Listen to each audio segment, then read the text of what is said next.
I'm going to show you the risks of buying a house in Ipswich, including flood, crime, and underground mine shafts. In Ipswich, if you buy the wrong property, you could end up with a house with moving walls, cracks appearing, and a sinkhole appearing in your backyard.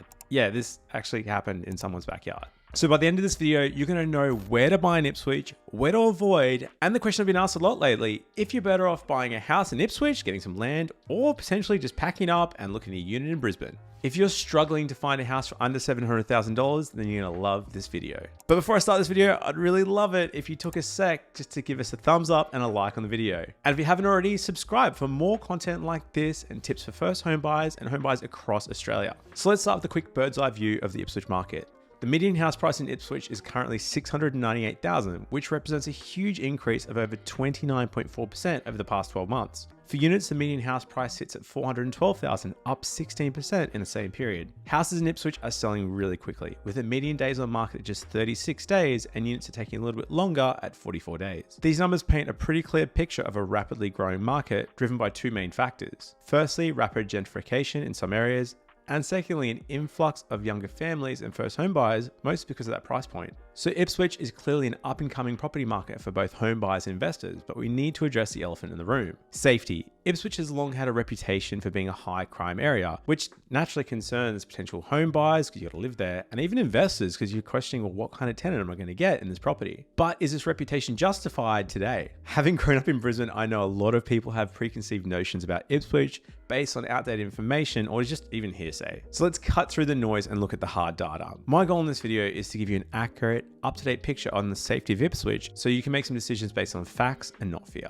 Before I jump into the specific suburbs, let's talk about what I'm doing here and why it matters to you. I've gathered a ton of information from a heap of reliable sources: government stats, real estate agent records, environmental assessments, you name it. I'm going to present this data to you straight without any biases on area or the people living there. But here's something to keep in mind. Data is incredibly useful, but it doesn't always tell the whole story of a neighborhood. The data is not going to capture the sense of community, the local vibe, or how an area might change in the future. What might look like a concern on the numbers could actually be the perfect fit for your needs. Remember, neighborhoods are always evolving, and an area facing challenges today might be on the verge of a major turnaround tomorrow. So as we go through some of these numbers and the findings, just keep these points in mind. This information is a starting point for your research and not the final word. I definitely suggest visiting these areas for yourself at different times of the day to get a real feel for the place. And chat to locals, even real estate agents in the specific suburbs you're looking at, to understand the area inside out. So to give you a complete picture of Ipswich suburbs, I've looked at 4 key factors that can make or break a neighborhood. Firstly, I've looked at crime rates. I know this is a big concern. I've had some comments on other videos, and I've dug into local police data to understand the safety levels across different areas. I've looked at historical and current property values to spot neighborhoods that are on the rise and which might be struggling.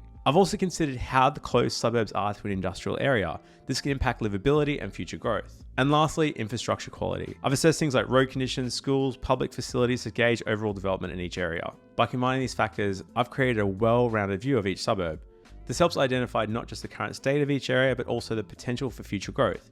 Remember, a great neighborhood isn't just about low crime or high property values. It's about finding the right balance of all these elements to suit your needs. Back in the day, Ipswich was known for their coal mines, so you need to look out for that because flooding over the years has caused some issues. Subsidence can also apply to specific suburbs, so there's a bunch of maps that can help you look at that and check that as part of your search. I'll include a link below. Let's look at the crime stats for Ipswich compared to nearby cities.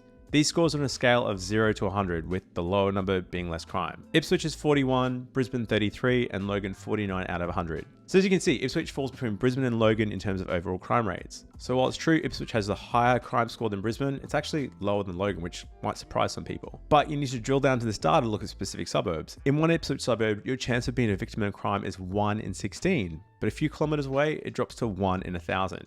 Later in the video, I'm going to break the data down suburb by suburb because crime rates can vary significantly depending on where you are. So looking at the stats and crunching the numbers, I've identified 3 suburbs in Ipswich you might want to avoid or think twice about when investing if you're concerned about crime stats. Now remember, this doesn't mean all areas are bad. Every suburb has its own unique charm and potential, but based on the crime rates of the city, property trends, industrial proximity, and infrastructure quality, these 3 areas have raised some red flags. First up, we have Ipswich. Yep, the namesake suburb itself. Then there's Redbank, and there's finally Booval. In a tick, I'm going to break down each of these suburbs looking at why I've made it on the approach with caution list. I'm going to dive into the specific challenges each area faces, but also highlight a few silver linings and potential for future improvement. All right, let's kick things off with Ipswich, the suburb, not the whole city. This is the heart of Ipswich, the CBD that gives the entire region its name. Ipswich has a pretty rich history, so it dates back to the 1820s. If you've ever visited the city, you can see heaps of that heritage in the beautiful old buildings and charming streetscapes. The CBD itself has a lot going for it. There's businesses, shops, cafes, restaurants, and some parks, as well as the Ipswich Art Gallery.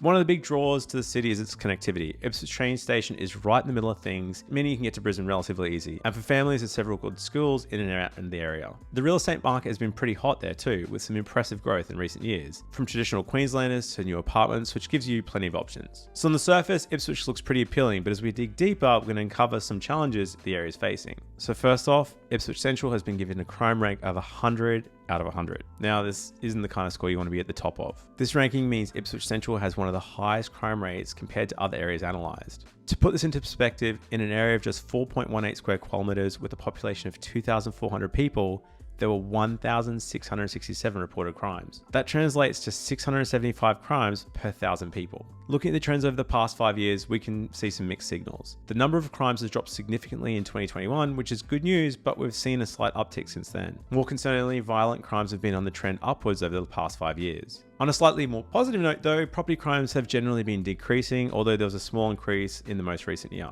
Now, how does this compare to the rest of Queensland? Well, the numbers are stark. So like I mentioned, in Ipswich, you're looking at 675 crimes per 1,000 people.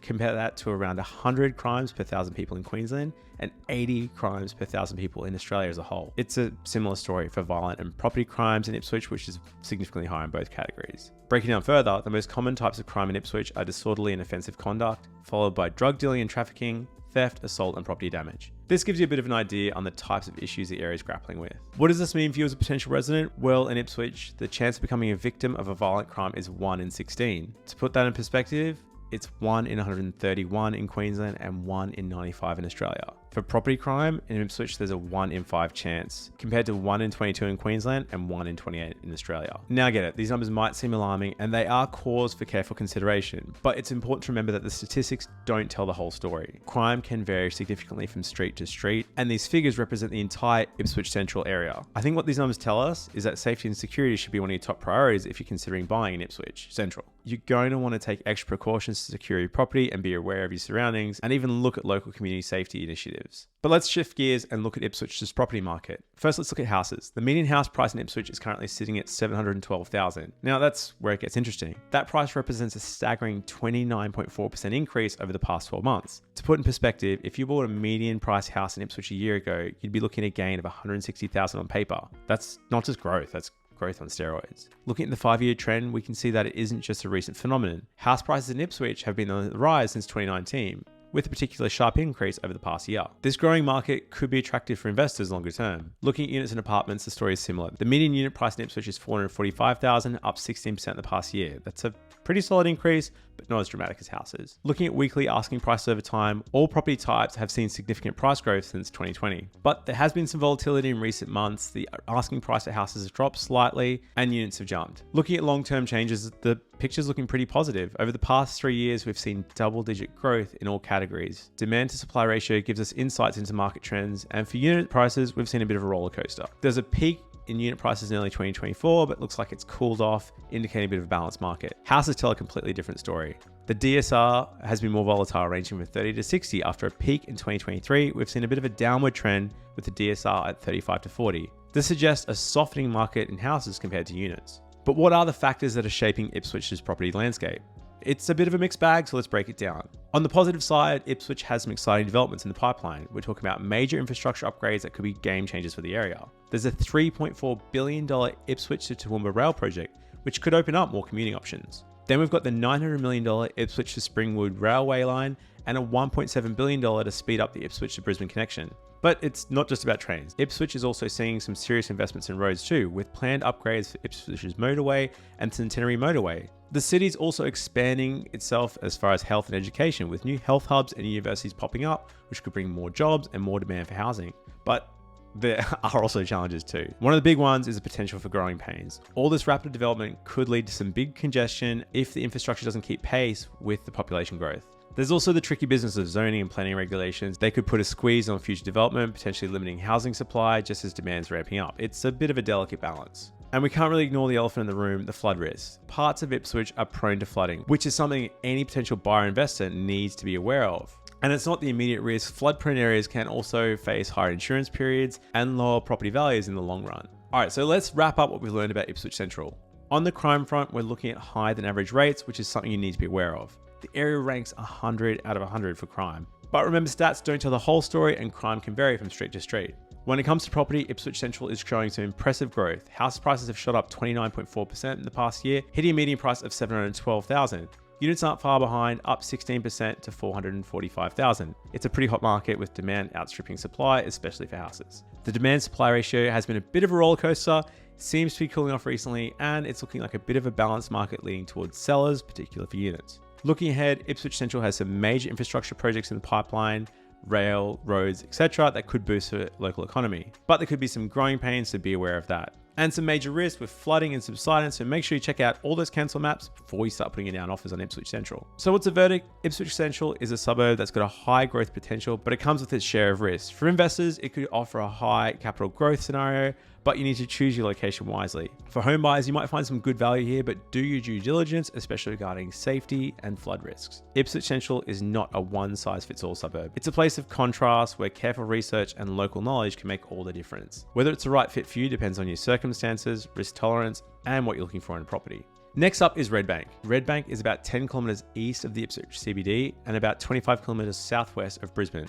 It's actually pretty well placed if you want a bit of a mix of both cities. So what's drawing people to Redbank? Well, it's got a bit of everything. You find a mix of older character-filled homes with new developments, catering different tastes and budgets. The Redbank Plaza Shopping Centre is a major draw card offering shopping and entertainment options right on your doorstep. And if you like nature, there's also the Redbank Plains Recreation Reserve with heaps of green space for outdoor activities. And let's not forget connectivity. With its own train line on the Ipswich Rosewood line, commuting's pretty easy. Redbank's seen a lot of changes over the past couple of years, transforming from a semi-rural area to quite a bustling suburb with modern amenities. But is Redbank the gem you've been looking for, or are there challenges waiting?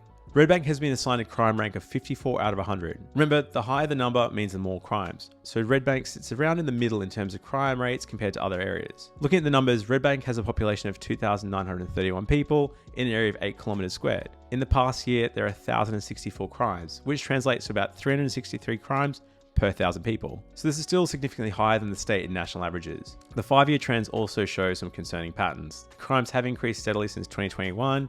Both violent crimes and property crimes show an upward trend and sharp increase in the last few years. Breaking down the types of crimes, well, theft is by far the most common with 412 instances, followed by drug dealing and trafficking, 179, and other issues with disorderly conduct, traffic offences and property damage. So what does it mean for residents? In Redbank, the chance of being a victim of violent crime is 1 in 44. That's a lot higher than the Queensland average, which is 1 in 131, and the average in Australia, which is 1 in 95. For property crime, it's also pretty concerning, about 1 in 5 in Redbank, compared to 1 in 22 in Queensland and 1 in 28 in Australia. If you are concerned about crime, these are things to think about, because based on these numbers, Redbank is facing some challenges with crime, particularly with property crime. As I said earlier though, crime can vary from street to street.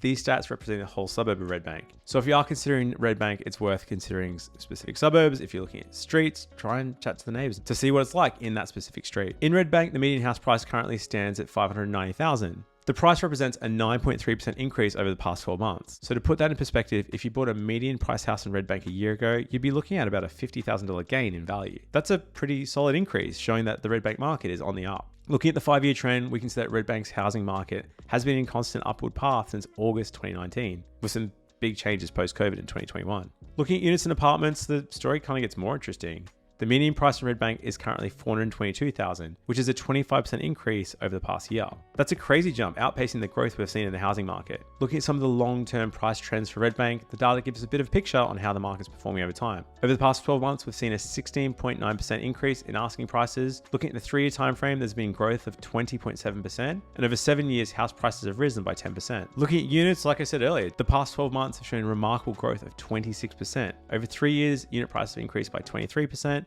and 7-year growth is 8%. So the figures paint a pretty strong picture. The unit market in particular is showing some exceptional performance over the past year, outpacing the housing market. The demand to supply ratio in Redbank has shown some fluctuations, ranging between 40 to 60, and the DSR for houses in Redbank has been slightly more stable with units, fluctuating between 45 to 60. So overall, both units and houses in Redbank show signs of having been stronger in the past, particularly in 2023, but have moderated a bit since, so at a bit of a more balanced state in mid-2024. This suggests that while there is still some strong demand in the market, it's not as intense as it was during the peaks observed in previous years. One of the big draw cards of Redbank is its access to public open spaces. Like other areas in southeast Queensland like Noosa or the Gold Coast, there's heaps of green space in Redbank.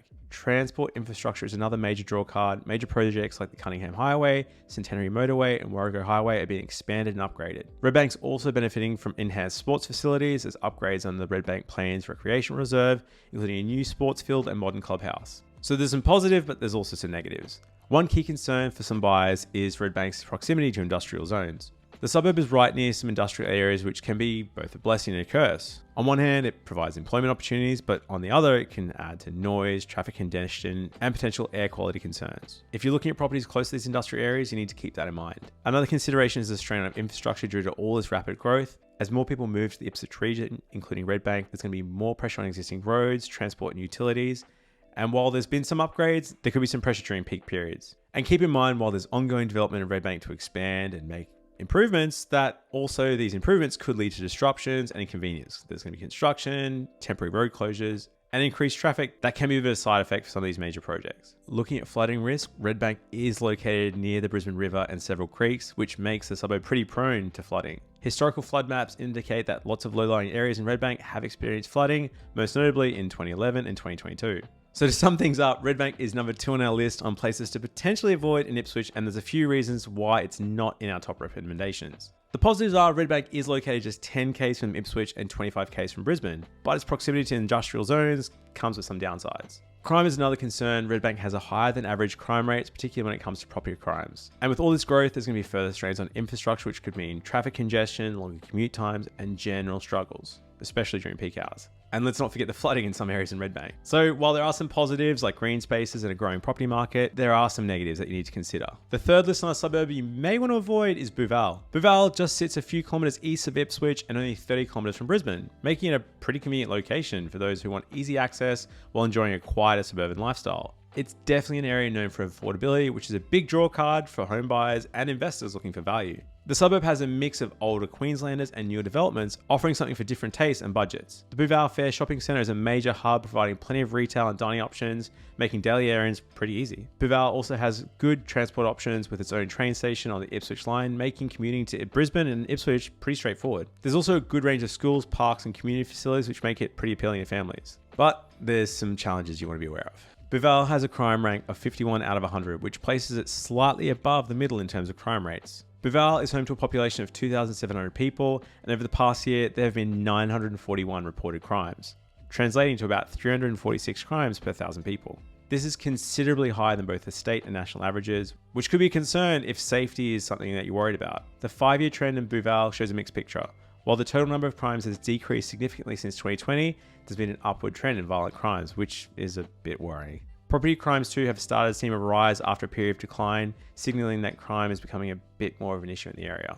Looking at the types of crimes in Booval, theft is by far the most common offence with 439 instances. Drug dealing and trafficking followed, 138, highlighting a pretty big issue in the city. For residents, the chance of becoming a victim of a violent crime in Booval is about 1 in 49, which is much higher than the Queensland average, which is 1 in 131, and the national average of 1 in 95. Property crime as well is pretty concerning, 1 in 5 chance of becoming a victim compared to 1 in 22 for Queensland. So these stats highlight some serious safety concerns for Booval. If you're looking to live there, you really want to spend a bit of time researching that particular neighbourhood, asking the neighbours what it's like. So looking at the property market trends, the median house price in Booval sits at $573,000. There's been a huge increase of 23% over the past 12 months. So if you bought a median priced house in Booval a year ago, you'd be looking at a gain of $115,000 in value. Just insane. Looking at the 5-year trend, we can see that Booval's increased steady growth since 2019, particularly with the sharp increase over the past 2 years. Looking at the unit market, the median price in Booval is $370,000, so it shows a massive increase of 22% over the past year. In the past year, houses in Booval have shown strong growth. 3 bedrooms in particular have surged 25%. Over the past 3 years, the asking price of a house showed pretty big growth, 26% annual increases for all houses. The unit market's been a bit more modest with 8 to 10% growth in asking prices over the past year. So the property market sees some impressive growth, particularly in the house suburb, which has outperformed the unit market consistently across all time frames. So this trend could suggest that Booval is becoming increasingly attractive to home buyers, especially those seeking large family homes. For house in Booval, the DSR has been relatively stable over the last few years, typically ranging from 45 to 55. Remember, a DSR above 50 suggests that demand is outstripping supply, which tends to push prices up. Currently, the DSR is sitting at 53, indicating a market that slightly favors sellers and potentially increases in price. The unit market shows a bit more volatility. Currently, the DSR for units is 47, suggesting a bit more of a balanced market. Overall, the DSR figures align with strong property growth, which we've seen both in the house and unit markets. Booval has several positive infrastructure factors that make it appealing for residents and investors, despite some of the challenges I've mentioned. Firstly, Booval is incredibly well connected when it comes to transportation. The suburb has its own train station on the Ipswich line, making it easy for commuters to get to Brisbane and Ipswich. As far as amenities, like I said, there's a Booval Fair shopping centre, which is a central hub, bunch of retail stores, supermarkets, etc. And there's a range of schools, parks, and community facilities. But one of my main concerns is the strain existing infrastructure due to all this suburb growth. As the population increases, there's going to be mounting pressure on roads and public transportation. Another issue is aging infrastructure in some parts of the suburb. While there are ongoing developments, many of the public facilities and utilities are a bit older and may require upgrades as the population grows. And like in Redbank, Booval's proximity to industrial areas and transportation routes can come with its challenges. Higher levels of noise, pollution, if you're near those industrial areas, can be a bit of a risk. And I guess while Booval has good access to public transport, the frequency and reliability of services, particularly outside of peak times, can be a bit of a concern. Booval's also a suburb where flooding risk, as you can see on the map, is pretty high. This can have a pretty big impact on your property, so you want to make sure you do a flood map search before you even start putting offers in. So Booval might first seem like it's really a great location. It's affordable and it's a convenient mix of Brisbane and Ipswich. The suburb offers a bit of a mix of types of homes and a pretty good shopping centre. But as with some of those other areas, it struggles with high crime rates, especially with property crimes, theft, which could impact the area's safety. The chances of being a victim to a crime here is much higher than both the state and national averages, raising some concerns if you're looking to live there. But despite these issues, Booval's property market has seen some strong growth, particularly in house prices, with demand outstripping supply, making it a seller's market, meaning there's more scope for growth over the next few years. So in summary, while Booval has some attractive features like affordability, good transportation amenities, the high crime rates, infrastructure strain, and flooding risk come with some drawbacks. These factors collectively put Booval third on our list of suburbs to avoid. All right, done with the negative, let's look at the positives and the suburbs to look at if you're considering buying in the Ipswich area. Tivoli looks like a suburb that sounds out as one of the best options for home buyers in the Ipswich area. Nestled just a short distance from the Ipswich CBD, Tivoli offers a bit of a charm of a quiet residential neighbourhood. Its location makes it pretty appealing to families and individuals looking for a bit of a peaceful place to settle down without having to sacrifice the facilities. Alright, so let's look at the crime situation in Tivoli. The suburb has a considerably low crime rate of 10 out of 100, indicating that's much safer than some of those other areas. With a population of around 1,400 people, Tivoli just recorded 95 crimes over the past year, which equates to a crime rate of 65 crimes per 1,000 people, which is a lot lower than the state and national averages. Looking at the specific crimes reported in Tivoli, theft is the most common crime with 23 incidents reported, followed by transport regulation offences and a bit of property damage and drug-related offences. Interestingly, more severe crime like burglary, motor vehicle theft, and assault are pretty rare in Tivoli. So these stats are actually really positive. So it's not all bad news in Ipswich. Tivoli shows a pretty safe profile, especially when it comes to other suburbs in the Ipswich area. Overall, the crime rate remains pretty low, making Tivoli a pretty desirable and safe suburb for potential home buyers and investors. The current median house price in Tivoli is $472,000, showing a modest increase of 3.4%. So this is good news. The steady growth reflects Tivoli's position as a relatively stable, attractive suburb for home buyers. Looking at the 5-year trend, house prices in Tivoli have shown a consistent upward motion with significant appreciation evident from mid-2021. The property market highlights indicate that houses in Tivoli are moving really quickly. The median time on market is just 23 days, combined with the fact that only 13 houses are currently available, making it a really competitive market. Not to mention for investors, the yield is 4.7%, making it pretty attractive. Tivoli's property market has showed some varied growth across different timeframes. Interestingly, the data shows that while Tivoli's property market has shown some strong growth, the rate of appreciation has varied. Demand to supply ratios for Tivoli sits at 48, placing it just above the Australian median average of 47. This shows a bit of a balanced market where supply and demand are equal, with a slight tilt towards demand outstripping supply. The DSR suggests that while the market is competitive, it's not excessively so, offering opportunities for both buyers and sellers. Tivoli is really interesting. It's got a lot going for it as far as infrastructure, making it a pretty good choice for home buyers and investors. First and foremost, Tivoli benefits from its strategic location, just a few kilometres from Ipswich CBD. So this gives you pretty good access to shopping centres, restaurants, healthcare facilities, and even education institutions. Public transport for Tivoli is another major plus. The suburb is well connected by buses that connect to Ipswich and surrounded areas, and the nearby Ipswich train station offers direct access to Brisbane and other major transportation hubs. This makes commuting straightforward and pretty convenient. So while there's lots of positives, there's also some negatives you need to consider. As I've said before, strained infrastructure. As the suburb continues to grow and attract new residents, it could lead to more congestion in the suburb as more people move there and not more is done to the roads. As with other areas in Ipswich, proximity to infrastructure is another factor that could impact the desirability. While the suburb itself is pretty residential, there are industrial zones nearby, which could lead to noise and pollution and heavy vehicle access in certain areas. This is mostly applicable if you're looking at homes in the outskirts of the suburb. But the big one, compared to some of those other suburbs we mentioned in Ipswich, is the limited public transportation options. It's definitely not as well served as central Ipswich and Redbank, which have their own train stations, but there are buses available if you need to commute. It could be a good one where you can do a bit of work from home and you could stay largely in the local area. And while Tivoli has lots of green areas and recreational facilities, the overall availability of shopping centres and dining options are pretty limited, so you potentially have to go to central Ipswich to find these. So it can be a bit inconvenient if you prefer to walk rather than drive.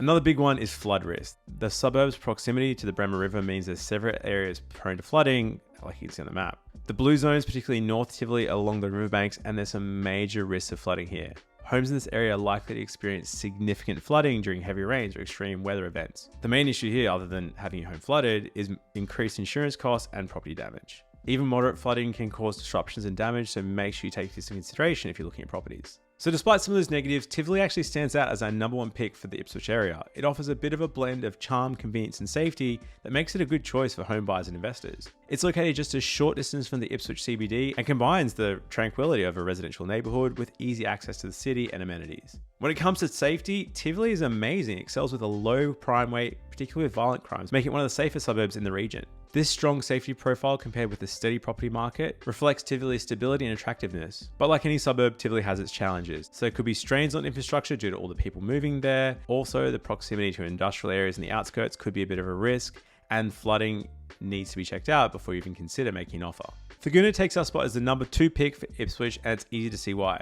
The suburb offers a bit of a perfect blend between rural lifestyle and the convenience of both Ipswich and Brisbane. It's just 12 k's southwest of the Ipswich CBD and around 45 k's from Brisbane. Thagoona gives you a bit of a space and tranquility while not making you feel completely isolated. Safety is a pretty big plus for Thagoona. The suburb boasts a crime rank of just 10 in 100, which means it's one of the safest areas you're going to find in the region. Over the past year, there was 21 crimes reported in the entire suburb. Looking at the types of crimes, it's pretty reassuring. The most common offences were minor, with traffic regulation offences leading at 6, followed by theft at 5, and serious crimes like burglary or motor vehicle theft are almost non-existent. Yeah, looking at the property market, Thagoona seems some pretty impressive growth. The median house price stands at $830,000, which marks a significant 25% increase over the past year.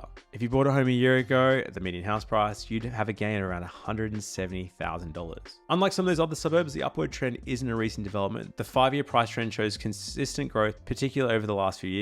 For all houses, the current asking price is over $703,000, reflecting a small weekly increase, but there's a bit of fluctuation when we break it down by house type between 3 and 2 bedrooms. For units, the growth has been pretty crazy, with 3-year rates at 16% and 10-year growth rates of 9%. Thagoona offers a pretty solid potential for buyers who are looking for the long haul. Looking at demand to supply, which gives us an insight in how the market is balancing demand with the availability of supply, Thagoona's market is 45, indicating a relatively balanced market. This means there's decent demand, but it's not wildly outpacing supply, which is good news if you're looking to buy without getting caught in a bidding war. Listen, Thagoona stands out really well for infrastructure. This is a really big plus if you're looking at buying here. The suburb's a pretty short drive from the Ipswich CBD, making it pretty accessible if you need to get access to shops, healthcare, etc. Thagoona is located near some major transportation routes, including the Warrego Highway, which provides a direct link to Brisbane, making it a feasible option if you need to commute to Brisbane and still want that sort of spacious rural living. The nearby Thagoona railway station offers a pretty straightforward commute to Ipswich and Brisbane by train. I think the biggest drawcard here is if you're looking for larger blocks. The suburb's really known for larger blocks of land, giving you room to spread out compared to some of those more densely populated areas, especially around Brisbane. The housing stock here offers a bit of a mix between older character homes and more modern builds. And while there's a lot going for it, there are some challenges you need to be aware of. So unlike more modern developed suburbs, Thagoona doesn't have a larger shopping centre or a wide range of dining and entertainment options on its doorstep. This means that major shopping trips or dining out will mean you're going to have to get in the car and go to Ipswich. This might not be a deal breaker for everyone, but it's something to keep in mind if you want a lot more convenience nearby. As I covered before, another issue is potential strains with new developments happening in the area, people moving there, could be more traffic, and not enough roads to handle those extra population. The other negative is public transport. While it's available, it could be more limited compared to some of those inner city Brisbane areas that will have more regular services. The train service is reliable, but buses are less frequent, and overall the public transportation network doesn't offer the same level of coverage you might get closer to the city. Looking at flood risk, Thagoona is right near several watercourses, and as a result, it's prone to flooding. As I covered before, you want to do a flood map search before you make any offers on properties in the area. So Thagoona is our second best spot in our pick for Ipswich. It's a nice combination of rural charm and convenience. Just 12 k's from the Ipswich CBD, it offers some bigger properties and pretty peaceful settings. Safety again is a standout feature, so it's not all bad in Ipswich, which is worth keeping in mind. And the property market here seems to be on the rise, notably 25% increase in median house price over the past year. Keep in mind, it's not all positives. There are some challenges with local amenity, the public transport, and limited dining options. So Thagoona offers a safe and growing community-focused suburb, making a great choice for home buyers and investors looking for a bit of a balanced and fulfilling lifestyle in Ipswich. Springfield's our number 3 pick in the Ipswich area, and it's a suburb that combines modern living with excellent infrastructure, making it a great option for home buyers. Located just 30 kilometres southwest of Brisbane, Springfield offers a strategic location with easy access to both Ipswich and Brisbane, making it a prime choice for commuters. Springfield's appeal lies in its master plan layout that ensures that you've got a wide range of amenities, including shopping centres, schools, parks, and recreational facilities. The suburb has had some crazy growth in the last few years, so for anyone that's looking for an area that's looking for a bit of a blend of convenience, growth potential, and quality of life, Springfield stands out as a top contender. So if you're considering safety, Springfield boasts a pretty solid reputation with a crime rank of 10 out of 100, indicating it's relatively safe compared to other areas. With a population of over 7,300, Springfield recorded 343 crimes over the past year. The rate is a lot lower compared to surrounding suburbs, making it a relatively safe place to live. Looking at the 5-year trends, Springfield maintained a relatively stable crime rate. The chance of becoming a victim of violent crime in Springfield about 1 in 222, which is a lot lower than Queensland average, which is 131. Theft is the most common offence, with 112 incidents reported in the past year, followed by burglary and incidents and property damage. So these figures suggest that while property crimes are more frequent, they're not at alarming levels and they're generally in line with what you might expect in a growing suburban area. So for residents, the low rates of serious crime mean that Springfield offers a secure environment for raising a family or investing in property. The overall crime profile, dominated by minor offences, is not unusual for a suburb experienced growth and development. Springfield's property market has shown strong performance, particularly in the housing segment. The median house price is $790,000, reflecting a 13% increase over the past 12 months. The steady growth has highlighted Springfield's desirability and showing it's pretty competitive. Properties are selling on average in 21 days. The quick turnover rate, coupled with steady price increases, indicates a robust market where demand continues to outstrip supply. When analysing weekly asking prices, Springfield property market continues to demonstrate strong growth across all categories. The asking price is up 3.1% from previous weeks. Over the past 12 months, it's increased 11%. Demand to supply is currently sitting at 58, placing it well above the Australian average, indicating that demand is strong and slightly outstrips supply, creating a really competitive market. For units, DSR is even higher at 63, indicating that unit markets are particularly tightly held with stronger buy demand relative to available stock. There's heaps of positives too, mostly with this impressive infrastructure. The suburb is part of Greater Springfield area, a master planned community that really focuses on education and connectivity. Residents have access to a wide range of amenities, including the Springfield Central Shopping Centre, which offers retail, dining, and entertainment. Education is another draw card. University of Southern Queensland's Springfield campus and a bunch of other secondary schools there offer some great educational opportunities. Springfield is also home to the Mater Private Hospital, providing residents with pretty easy access to healthcare. Springfield's also well connected to Brisbane and Ipswich via the Centenary Highway and Springfield Railway line. This makes commuting straightforward, whether by car or public transport. As with the other ones, I guess there's just, general drawbacks with infrastructure strain as more people move there and ongoing development causing issues in the future. Finally, Springfield enjoys a lower risk compared to a lot of areas in Ipswich thanks to its higher elevation, but there are some pockets, like you can see on the map, near some waterways that you need to be aware of. So I had to limit my list obviously today, but it's important to remember Ipswich is pretty vast, with other suburbs undergoing their own transformations over the past decade. Take Woodend, for example. The suburb has become a bit of a hotspot for young professionals and families from Brisbane, driving up demand, making it one of the most sought after areas. Coal Falls is another suburb experiencing a massive surge in popularity, but this is one that you need to be careful of subsidence, so make sure you do searches before. I can't really cover any suburb in detail, but it's definitely worth looking at some of these other areas if you're considering buying a property in Ipswich. When it comes to buying a property, doing your due diligence is absolutely critical. Whether it's one of the top suburbs, you need to look at each property thoroughly and assess your options. I'm going to include all the links below to the crime stats, flooding risk, the mining maps, and some of the infrastructure to look at. The other tip I really didn't go into detail here is also talk to the locals. There's no better way to get a sense of a neighborhood than speaking to the people who live there. They can provide some pretty good insights into the area. And sometimes you just need to go on the ground. Like if you're looking at Ipswich, you don't want to be too close to the tip because that's the garbage tip, because it can smell like rotten egg and yeah, sounds pretty nasty. So it can be worth actually getting boots on ground, especially at Ipswich, because there's some pretty unique challenges there. All right, so let's wrap this up with a quick summary. We've taken time to deep dive into Ipswich's real estate. Firstly, there's some areas you might want to think twice about. Topping our list is Ipswich Central. It's the heart of the region, but it's got the highest crime rate we've ever seen. 1 in 16 chance of being a victim of a violent crime. It's also prone to flooding and struggling with rapid growth. Next up is Redbank. It's dealing with rising crime rates, especially property crimes, and closest to industrial areas could be a bit of a concern. Oh, and don't forget the flooding. Rounding up our top 3 to avoid is Booval. While it's not as rough as the first, it's still grappling with some issues around crime and especially property crime. I think the flood risk there is also a main concern. But it's not all doom and gloom. There are some positive packs out there. Leading them is Tivoli, the suburb, which was a complete standout with the crime rate being super low, steady property market growth, and a great sense of community. It's pretty close to Ipswich CBD, meaning it's convenient. Next up is Thagoona. It's another safe bet with low crime rates and is seeing some impressive growth. It's got a bit more space and could be the right tick for you. And last but not least is Springfield, the master plan community that offers the best of both worlds, low crime rates and strong performance. Buying a team or investment property is a big decision. That's why you want to work with a team of experts at Hunter Galloway, with a home for home buyers and investors across Australia. If you need any help with your finance, working out the structuring, or just want to bounce some ideas across us, hit us up at huntergalloway.com.au. We'd love to help you out. There's no fees for our service. Thanks for tuning in today. I hope all this data and information helps you. Happy house hunting, and who knows, I might see you around Ipswich soon.